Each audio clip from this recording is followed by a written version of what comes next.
नमस्कार दोस्तों। तो आज हम बात करने वाले हैं भारतीय संविधान के उस हिस्से की जो सीधे सीधे हमसे जुड़ा हुआ है। जी हाँ, मैं बात कर रहा हूँ भाग 3 यानी मौलिक अधिकारों की। बोलने की आज़ादी हो, समानता हो या फिर अपने अधिकारों की सुरक्षा, ये सब यहीं से मिलते हैं। इस वीडियो में हम अनुच्छेद 12 से 35 तक को एकदम आसान भाषा में समझेंगे बिना घुमाए फिराए। तो चलिए शुरू करते हैं। अनुच्छेद 12 में राज्य शब्द की व्याख्या की गई है।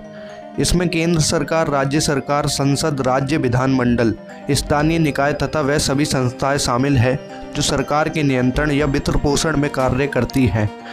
मौलिक अधिकारों का उल्लंघन यदि इन संस्थाओं द्वारा किया जाए तो उनके विरुद्ध संवैधानिक उपाय अपनाए जा सकते हैं। यह अनुच्छेद मौलिक अधिकारों की सीमा तय करता है। अनुच्छेद 13, यह अनुच्छेद मौलिक अधिकारों की सर्वोच्चता को स्थापित करता है। इसके अनुसार संविधान से पहले या बाद में बनाया गया कोई भी ऐसा कानून जो मौलिक अधिकारों के विरोध में है वह शून्य माना जाएगा। राज्य को यह अधिकार नहीं है कि मौलिक अधिकारों को समाप्त या सीमित करने वाला कानून बनाए। यह अनुच्छेद नागरिकों के स्वतंत्रता की रक्षा करता है। अनुच्छेद 13 का एग्जाम्पल, अगर कोई कानून कहता है कि एक जाति के लोगों को वोट देने का अधिकार नहीं है तो यह कानून अमान्य होगा, क्योंकि यह अनुच्छेद 14 समता का अधिकार का उल्लंघन करता है। अनुच्छेद 14 सभी व्यक्तियों को कानून के समक्ष समानता और कानून का समान संरक्षण प्रदान करता है। इसका अर्थ है कि कानून की नज़र में सभी समान है और किसी के साथ भेदभाव नहीं किया जाएगा। हालांकि यह समानता पूर्ण समानता नहीं है बल्कि न्यायसंगत समानता है, जिसमें विशेष परिस्थितियों में वर्गीकरण की अनुमति दी गई है। इसका एग्जाम्पल, अगर पुलिस किसी गरीब आदमी को सिर्फ इसलिए गिरफ्तार कर लेती है क्योंकि वह गरीब है जबकि एक अमीर आदमी को छोड़ देती है तो यह अनुच्छेद 14 का उल्लंघन होगा। अनुच्छेद 15, यह अनुच्छेद राज्य को धर्म, जाति, लिंग, जन्म स्थान या नस्ल के आधार पर भेदभाव करने से रोकता है। साथ ही यह महिलाओं, बच्चों, अनुसूचित जाति, अनुसूचित जनजाति और पिछड़े वर्गों के लिए विशेष प्रावधान करने की अनुमति देता है। इसका उद्देश्य सामाजिक असमानताओं को दूर कर वास्तविक समानता स्थापित करना है। इसका एग्जाम्पल, अगर कोई सरकारी अस्पताल कहता है कि हम SC या ST के लोगों को अलग लाइन में खड़ा करेंगे तो यह अनुच्छेद 15 का उल्लंघन होगा, क्योंकि यह जाति के आधार पर भेदभाव है। अनुच्छेद 16 सरकारी सेवाओं और पदों में समान अवसर का अधिकार देता है। किसी भी नागरिक को केवल धर्म, जाति, लिंग या जन्म स्थान के आधार पर नौकरी से वंचित नहीं किया जा सकता। साथ ही यह अनुच्छेद पिछड़े वर्गों के लिए आरक्षण की व्यवस्था को संवैधानिक मान्यता देता है ताकि सामाजिक न्याय सुनिश्चित किया जा सके। इसका एग्जाम्पल, अगर कोई सरकारी नौकरी के लिए विज्ञापन देता है और कहता है कि OBC वर्ग के लोग आवेदन ना करें तो यह अनुच्छेद 16 का उल्लंघन होगा, क्योंकि यह जाति के आधार पर भेदभाव है। अनुच्छेद 17, इस अनुच्छेद के अंतर्गत अस्पृश्यता को पूर्ण रूप से समाप्त कर दिया गया है। अस्पृश्यता का किसी भी रूप में पालन करना अपराध है। इसके लिए दंड का प्रावधान है। यह अनुच्छेद सामाजिक समानता और मानव गरिमा की रक्षा करता है तथा भारतीय समाज से एक अमानवीय प्रथा को समाप्त करने का प्रयास करता है।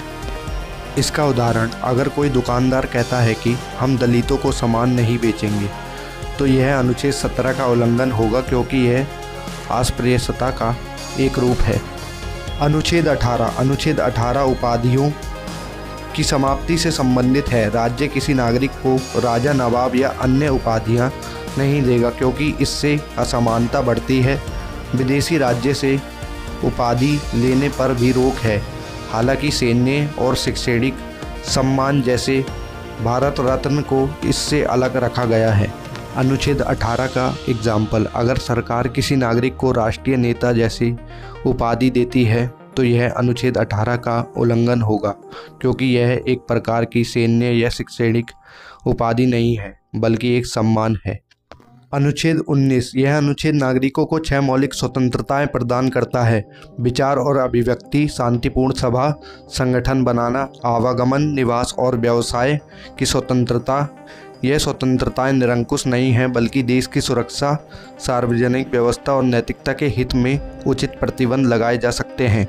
इसका उदाहरण, अगर सरकार किसी अखबार को इसलिए बंद कर देती है क्योंकि वह सरकार की आलोचना कर रहा था तो यह अनुच्छेद 19 का उल्लंघन होगा, क्योंकि यह प्रेस की स्वतंत्रता का हनन है। अनुच्छेद 20 अपराधों में दोष सिद्ध से संरक्षण प्रदान करता है। इसके अंतर्गत 3 प्रमुख अधिकार दिए गए हैं: पूर्व प्रभाव से दंड न देना, एक ही अपराध के लिए 2 बार दंड न देना और स्वयं के विरुद्ध गवाही न देना। यह अनुच्छेद न्याय और मानव अधिकार की रक्षा करता है। इसका उदाहरण, अगर पुलिस किसी को बिना किसी सबूत के गिरफ्तार कर लेती है और उसे जेल में डाल देती है तो यह अनुच्छेद 20 का उल्लंघन होगा, क्योंकि यहाँ उचित प्रक्रिया का पालन नहीं किया गया है। अनुच्छेद 21, यह अनुच्छेद जीवन और व्यक्तिगत स्वतंत्रता की रक्षा करता है। किसी भी व्यक्ति को उसके जीवन या स्वतंत्रता से केवल विधि द्वारा ही वंचित किया जा सकता है।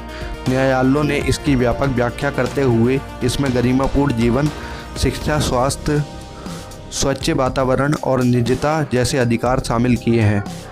इसका उदाहरण, अगर पुलिस किसी को बिना किसी कारण के हिरासत में ले लेती है और उसे कई दिनों तक बिना किसी सुनवाई के रखती है तो यह अनुच्छेद 21 का उल्लंघन होगा, क्योंकि यह व्यक्तिगत स्वतंत्रता का हनन है। अनुच्छेद 21 से बच्चों की शिक्षा के अधिकार से संबंधित है। इसके अनुसार 6 से 14 वर्ष की आयु के सभी बच्चों को निःशुल्क और अनिवार्य शिक्षा देना राज्य का कर्तव्य है। इसका उद्देश्य बच्चों को बौद्धिक, सामाजिक और नैतिक विकास सुनिश्चित करना तथा अशिक्षा को समाप्त करना है। इसका एग्जाम्पल, अगर कोई राज्य सरकार 6 से 14 वर्ष के बच्चों के लिए स्कूल नहीं खोलती है या उन्हें फीस के कारण शिक्षा से वंचित करती है तो यह अनुच्छेद 21A का उल्लंघन होगा, क्योंकि यह शिक्षा के अधिकार का हनन है। अनुच्छेद 22, यह अनुच्छेद गिरफ्तारी और निरोध से संरक्षण प्रदान करता है।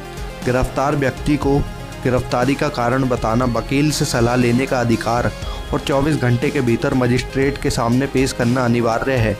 हालांकि निवारक निरोध कानूनों में कुछ विशेष अपवाद दिए गए हैं। अनुच्छेद 22 का एग्जाम्पल, अगर पुलिस किसी को गिरफ्तार करती है और उसे 24 घंटे से ज़्यादा समय तक बिना किसी कारण बताए हिरासत में रखती है तो यह अनुच्छेद 22 का उल्लंघन होगा, क्योंकि यह गिरफ्तारी के नियमों का उल्लंघन है। अनुच्छेद 23 मानव तस्करी, बेगार और जबरन श्रम पर प्रतिबंध लगाता है। किसी भी व्यक्ति से उसकी इच्छा के विरुद्ध कार्य कराना अपराध है। यह अनुच्छेद मानव गरिमा की रक्षा करता है और शोषण के विरोध में नागरिकों को संवैधानिक सुरक्षा प्रदान करता है। इसका एग्जाम्पल, अगर कोई व्यक्ति किसी मजदूर को उसकी मजदूरी नहीं देता और उसे जबरन काम करने के लिए मजबूर करता है तो यह अनुच्छेद 23 का उल्लंघन होगा, क्योंकि यह बेगार का एक रूप है। अनुच्छेद 24, यह अनुच्छेद 14 वर्ष से कम आयु के बच्चों को खतरनाक उद्योगों, खदानों, कारखानों में काम करने से रोकता है। इसका उद्देश्य बच्चों के स्वास्थ्य, शिक्षा और भविष्य की सुरक्षा करना है, ताकि वे शोषण से मुक्त होकर बेहतर जीवन जी सके। अनुच्छेद 24 का एग्जाम्पल, अगर कोई फैक्ट्री का मालिक 12 साल के बच्चों को काम पर रखता है तो यह अनुच्छेद 24 का उल्लंघन होगा, क्योंकि यह बच्चों के अधिकारों का हनन है।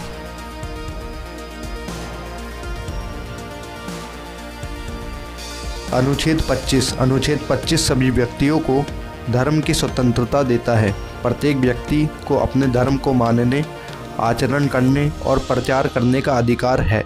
यह अधिकार सार्वजनिक व्यवस्था, नैतिकता और स्वास्थ्य के अधीन है। यह भारत की धर्मनिरपेक्ष व्यवस्था का आधार है। अनुच्छेद 25 का उदाहरण, अगर सरकार किसी व्यक्ति को उसके धर्म के अनुसार पूजा करने से रोकती है तो यह अनुच्छेद 25 का उल्लंघन होगा, क्योंकि यह धार्मिक स्वतंत्रता का हनन है।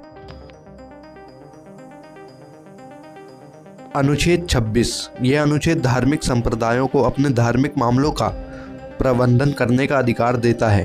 वे धार्मिक संस्थाएं स्थापित कर सकते हैं, संपत्ति का प्रबंधन कर सकते हैं और धार्मिक गतिविधियां संचालित कर सकते हैं, बशर्ते वे कानून और सार्वजनिक व्यवस्था का उल्लंघन ना करें। अनुच्छेद 26 का उदाहरण, अगर सरकार किसी धार्मिक समुदाय को अपना मंदिर या मस्जिद बनाने से रोकती है तो यह अनुच्छेद 26 का उल्लंघन होगा, क्योंकि यह धार्मिक अधिकारों का हनन है। अनुच्छेद 27 कर और धर्म से संबंधित है। इसके अनुसार किसी भी नागरिक से ऐसा कर नहीं लिया जाएगा जिसका उपयोग किसी विशेष धर्म के प्रचार या पालन के लिए किया जाए। इससे राज्य की धर्मनिरपेक्षता बनी रहती है। अनुच्छेद 27 का उदाहरण, अगर सरकार किसी विशेष धर्म के स्कूल को अनुदान देती है तो यह अनुच्छेद 27 का उल्लंघन होगा, क्योंकि यह एक धर्म को बढ़ावा देना होगा।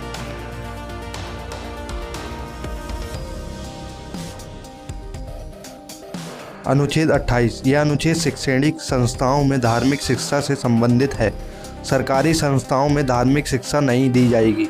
निजी या अल्पसंख्यक संस्थाओं में नियमों के अनुसार धार्मिक शिक्षा दी जा सकती है, बशर्ते किसी पर ज़बरदस्ती ना की जाए। इसका उदाहरण, मान लीजिए एक स्कूल है जो सरकार से फंडिंग लेता है, तो वहाँ धार्मिक शिक्षा नहीं दी जा सकती। अगर कोई स्कूल धार्मिक शिक्षा देना चाहता है तो उसे सरकार से फंडिंग नहीं मिलेगी।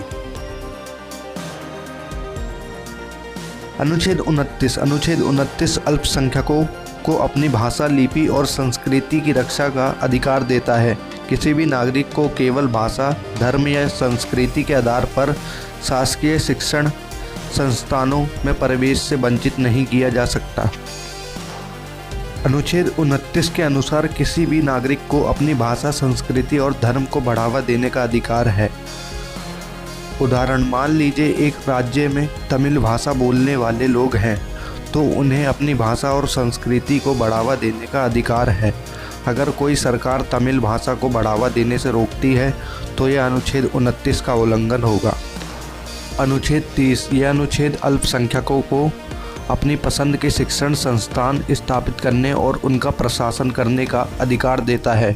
राज्य इन संस्थानों के साथ अनुदान या मान्यता देने में भेदभाव नहीं कर सकता। यह सांस्कृतिक विविधता की रक्षा करता है। इसका मतलब एक अल्पसंख्यक समुदाय अपना स्कूल बनाकर अपनी भाषा और संस्कृति को बढ़ावा दे सकता है। अनुच्छेद 31, यह अनुच्छेद पहले संपत्ति के अधिकार से संबंधित था, बाद में इसे मौलिक अधिकारों की सूची से हटा दिया गया। अब संपत्ति का अधिकार एक कानूनी अधिकार है जो अनुच्छेद 300A के अंतर्गत संरक्षित है। इसका मतलब है कि सरकार किसी की ज़मीन या संपत्ति नहीं ले सकती बिना उसे सही कीमत दिए। अब यह नियम थोड़ा बदल गया है 44वें संविधान संशोधन के बाद। अनुच्छेद 32 संवैधानिक उपचारों का अधिकार देता है। यदि किसी नागरिक के मौलिक अधिकारों का उल्लंघन होता है तो वह सीधे सर्वोच्च न्यायालय जा सकता है। न्यायालय रिट जारी कर अधिकारों की रक्षा करता है। इसे संविधान की आत्मा कहा जाता है। इसका मतलब है अगर आपके अधिकारों का उल्लंघन हो रहा है तो आप सीधे सुप्रीम कोर्ट जा सकते हैं। मान लीजिए पुलिस आपकी बात नहीं सुन रही और आपके अधिकारों का उल्लंघन कर रही है, तो आप सीधे सुप्रीम कोर्ट जा सकते हैं और न्याय मांग सकते हैं। अनुच्छेद 33, यह अनुच्छेद संसद को यह अधिकार देता है कि वह सशस्त्र बलों, अर्धसैनिक बलों और पुलिस के मौलिक अधिकारों में सीमाएं लगाए। इसका उद्देश्य अनुशासन, कर्तव्यनिष्ठता और राष्ट्रीय सुरक्षा बनाए रखना। इसका मतलब है सरकार कुछ विशिष्ट लोगों, सेनाओं के लिए अधिकारों पर थोड़ी रोक लगा सकती है अगर देश की सुरक्षा के लिए ज़रूरी हो। इसका उदाहरण, सेनाओं के जवानों के लिए कुछ अधिकार सीमित हो सकते हैं, जैसे हड़ताल करने का अधिकार नहीं होता। अनुच्छेद 34 मार्शल लॉ से संबंधित है। यदि किसी क्षेत्र में मार्शल लॉ लागू हो तो संसद उसे अवधि में किए गए कार्यों के लिए कानून बनाकर संरक्षण दे सकती है। यह असाधारण परिस्थितियों में लागू होता है।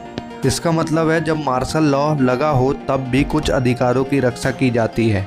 उदाहरण, मान लीजिए किसी इलाके में मार्शल लॉ लगा है तो भी वहाँ के लोगों को बुनियादी अधिकारों से पूरी तरह वंचित नहीं किया जा सकता। अनुच्छेद 35, यह अनुच्छेद संसद को मौलिक अधिकारों को प्रभावी रूप से लागू करने के लिए कानून बनाने का विशेष अधिकार देता है। इसके अंतर्गत संसद पूरे देश के लिए एक समान कानून बना सकती है, जिससे मौलिक अधिकारों का संरक्षण मजबूत होता है। इसका मतलब है संविधान में दिए अधिकारों को लागू करने के लिए संसद कानून बना सकती है। तो दोस्तों, आज की वीडियो होती है यहीं पर ख़त्म। मिलते हैं अगली वीडियो में। और जिन्होंने अभी तक भाग 2 की वीडियो नहीं देखी वो जाकर वीडियो देख लेंगे, लिंक आपको डिस्क्रिप्शन में मिल जाएगा। मिलते हैं अगली वीडियो में, जब तक के लिए वीडियो को लाइक कर दो और चैनल को सब्सक्राइब कर